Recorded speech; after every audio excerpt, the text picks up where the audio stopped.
let's talk really quick about, and this applies not just to YouTube, but just kind of social media in general. Yeah. You put stuff online on like your own pages or anything like that, you're published. Congratulations.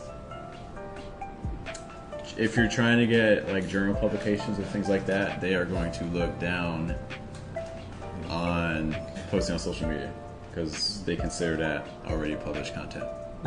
Basically, journals want to be the first place that the piece ever appears on. And so if you're posting on your own platforms and things like that, they consider that pre-published. Now, what I will say too is that, you know, the publishing model is based on how things have been for like the past, 100 years, not longer. So if there's ever been a right time for change and for creating your own platform, now it's never been easier to do that, right? Like previously you got published because you had no audience. It's never been easier. That's not to say it's easy, but it's never been easier to create your own audience and find your own audience. But I understand that with publications there comes like there's a prestige aspect, there's a networking aspect, so I understand those things.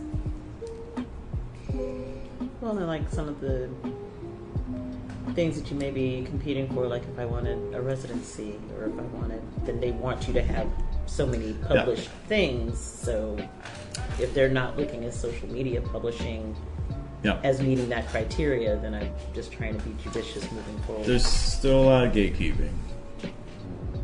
The internet stuff's still new, and a lot of journals are still operating like it's the 80s.